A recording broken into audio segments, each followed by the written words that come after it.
Natina ete ya kosukisa milulu ya moya ba mama malamu, basi ya parti politique Action pour un Congo Nouveau na Mokuse Asen bakutanaki na likita pona kokanisa pe kopesa mayele na mambi matali droit ya basi. Basengaki na bayi dirigeant ya parti ko tenir compte ya voix ya basi na ba instance nyonso ya décision eza na kati ya Asen to pe na ba institution nyonso ya Congo démocratique pambate mwasi azali na ba talent to pe ba compétence lokola mibali. Honorable Célestin Vunabandi, azali bongo président national ya ACN. Les mamans de la scène considèrent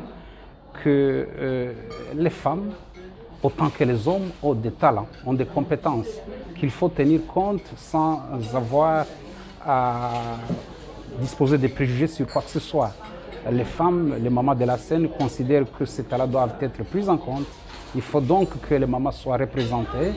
de manière équitable dans la direction du parti, mais également dans la mesure du possible, lorsqu'il y a déploiement au sein des institutions du pays, que la voix de la femme soit portée véritablement par des mamans qui sont prêtes avec leur talent, avec leurs compétences, à pouvoir y participer.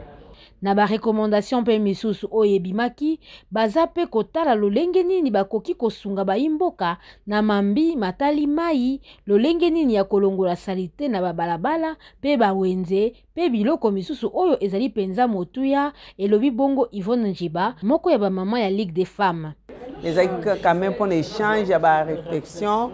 ya to soumettre pas président na biso to sengi na président na biso a aidé biso pour la salubrité na ba marché to sala ba parti ba WC public président na biso a aidé aussi ba orphelinat ba forage na ba mboka lokola mai un peu difficile ba quartier biso mai ezalaka te biloko to sengi na président ezebele mais parmi wana oyo na yebiso wana nde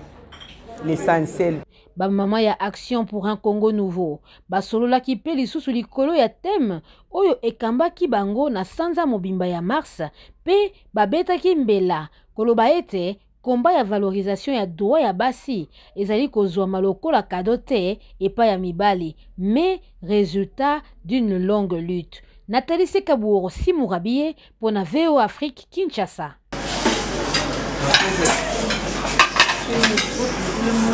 On n'a pas la